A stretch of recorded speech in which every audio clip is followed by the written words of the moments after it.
Rui Figueiredo Soares, je suis le ministre des Affaires étrangères, la coopération et l'intégration régionale du Cabo Verde. Je voudrais vous dire de mon plaisir d'être ici présent à cette troisième réunion ministérielle des États africains atlantiques. Le Cap-Vert a sous sa responsabilité un domaine très important qui a à voir avec l'économie bleue, avec l'énergie, et tout ce qui, au fond, fait notre union dans cette région de l'Atlantique africain.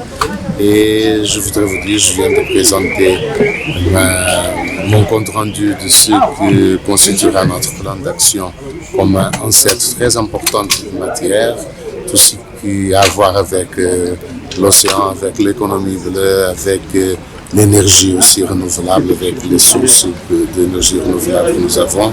Et nous venons de partager aussi avec les autres collègues le plan d'action qui guidera notre activité pendant les prochaines années. C'est donc une réunion très importante.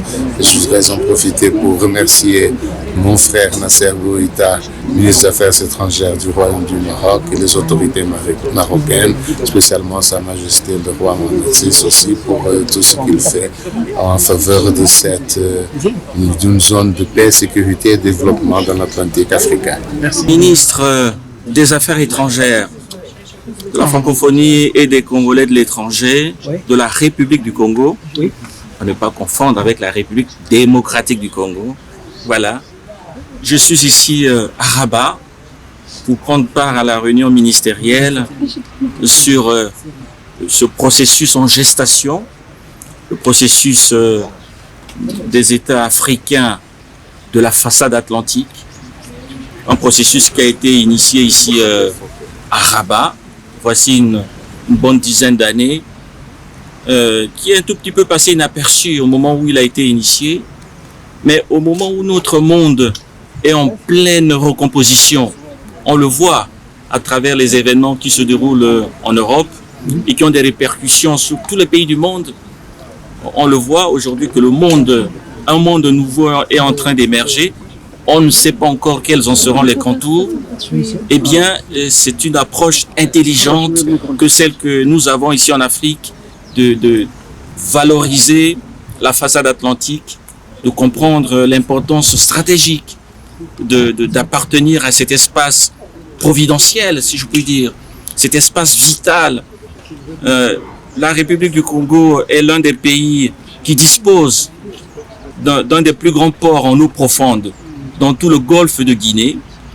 Et donc c'est à juste raison, si je puis dire, que je participe à cette réunion, que je participe à la consolidation de ce processus de mise en place de cette instance voilà, qui va gouverner les pays de la façade atlantique, un espace de solidarité, mais aussi un espace de prospérité, parce que l'Afrique doit émerger en tant que pôle de puissance.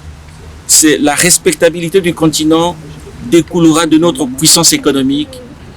Vous avez remarqué que les pays puissants dans notre monde sont pour la plupart des fédérations d'États, donc des pays qui se sont mis ensemble, à commencer par les États-Unis d'Amérique eux-mêmes, mais en passant peut-être par des pays comme le Brésil, comme l'Allemagne, qui est la première puissance européenne, comme l'Inde, comme la Russie, même le Royaume-Uni, les Émirats arabes unis. En fait, le grand secret, c'est de se mettre à plusieurs pour forger la vraie puissance économique et puis pour compter dans le monde de demain, le monde qui est en train de se mettre en place sous nos yeux. Merci. Les Affaires étrangères du Gabon. Nous sommes ici dans le cadre de cette réunion ministérielle du processus des États africains de l'Atlantique. Sur le principe, le Maroc a eu une initiative louable de lancer ce processus qui répond à un besoin qui est important. D'abord en matière de vision, il s'agit de bâtir une zone de paix, de stabilité et de prospérité copartagée. Nous parlons d'une zone qui couvre plus de 15 000 kilomètres. Nous parlons d'une zone dont la population représente plus de la moitié de la population africaine. Nous parlons d'une zone dont le PIB est plus de celui de la moitié du PIB africain. Nous parlons d'une zone dont le commerce continental est plus de la moitié. Donc c'est dire que en matière de vision, c'est une zone qui compte. Et l'initiative que porte le Royaume du Maroc dans le cadre de ce processus s'inscrit dans les ODD, les Objectifs de développement durable 2030 des Nations Unies, et dans l'agenda 2063 de l'Union africaine. Nous sommes à mi-parcours des ODD et le constat, c'est que nous sommes à moins de 15% de l'atteinte par les États de ces objectifs.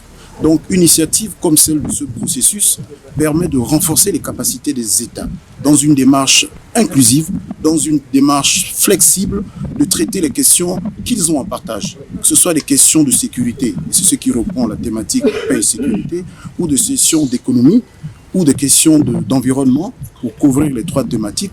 Ce processus entend formuler des réponses que chaque État s'approprie. Alors, nous sommes dans le cadre des États africains, mais à terme, la vision qui est portée, c'est d'intégrer également les États du continent américain dans une démarche de processus transatlantique élargi.